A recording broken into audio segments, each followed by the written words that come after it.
यह घटना एक हकीकत है जो मेरे सामने की है। मेरे गांव से 1 किलोमीटर दूर एक बड़ा सा पीपल का पेड़ है।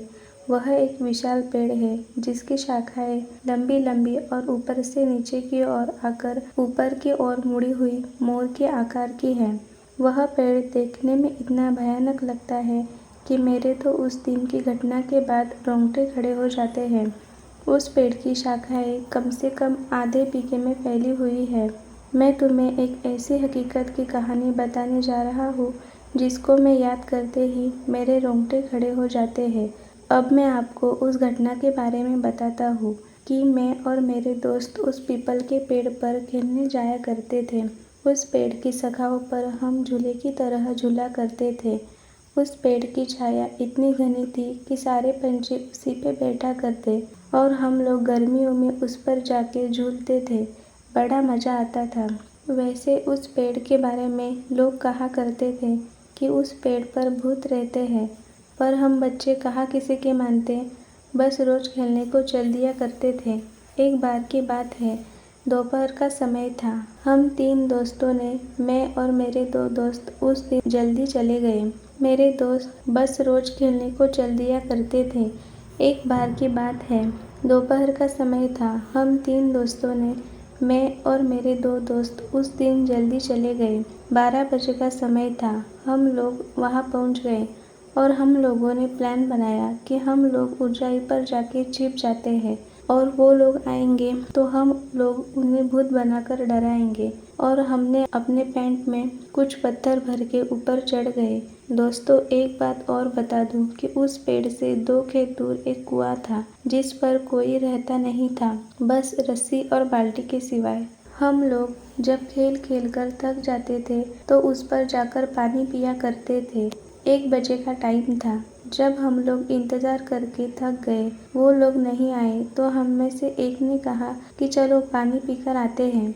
तो मैंने उनसे कहा कि मुझे प्यास नहीं लगी है, तुम लोग चले जाओ। दोस्तों, वो लोग उतर कर पानी पीने चले गए।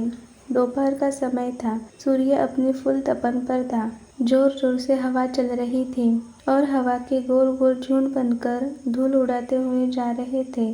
आप लोग जानते होंगे, गांव में इन हवा के गोलाकार को तंदूरा कहते हैं।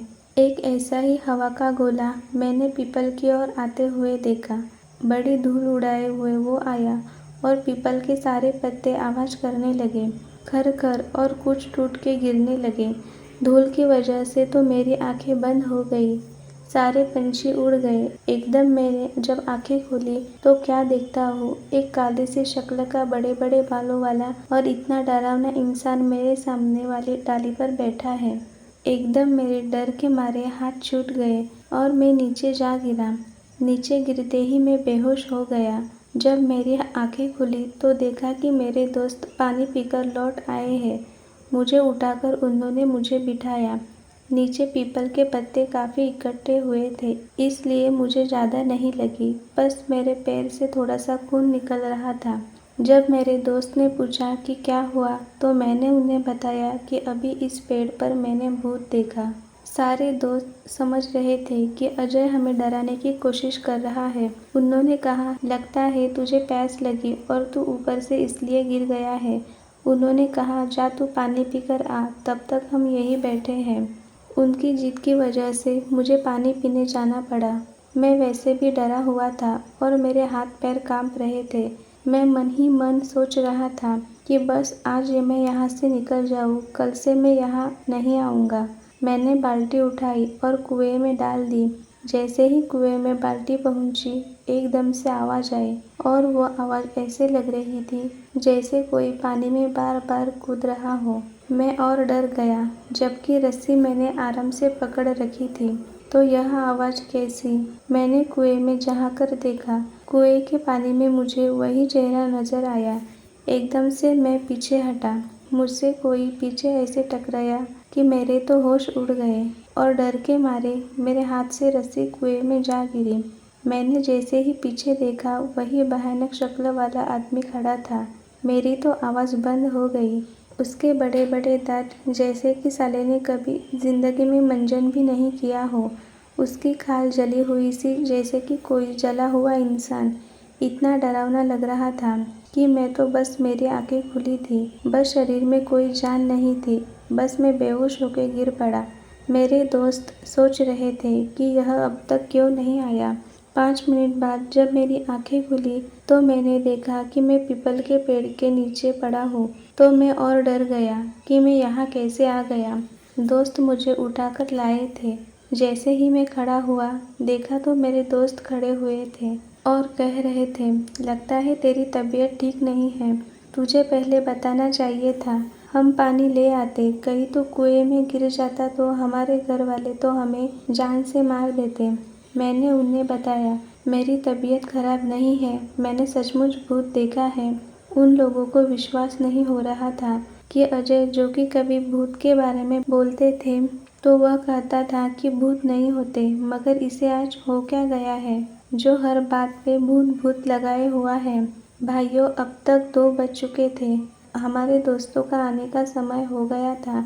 मेरे दोस्त ने कहा, चलो अब ऊपर चढ़ जाते हैं और उन लोगों को डराते हैं। मुझे डर तो लग रहा था, पर मैं दोस्तों के साथ ज़्यादा ऊपर नहीं, बस थोड़ी ऊंचाई पर जाके बैठ गया। जब वो लोग आए तो हमने पत्थर फेंकने चालू किए और तब तक हुआ क्या, जोर से हवा का झोंका आया और सारे पीपल को उसने झकझोर दिया। हम लोगों को लगा जैसे कि कोई उसे झकझोर के उखाड़ने की कोशिश कर रहा हो।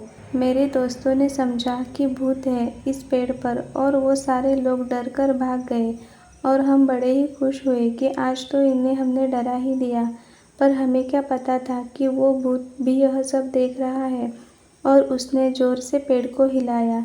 जैसे ही मैंने मेरे दोस्तों ने यह सब देखा, जल्दी जल्दी उतरने लगे। अब की बार तो उसकी आंखें लाल लाल, दांत होठों से बाहर। हम वहाँ से भागे। मैं तो डाली पकड़ के कूद पड़ा। मेरे दोस्त जिससे लटका वो डाली टूट गई और एकदम से नीचे गिरा।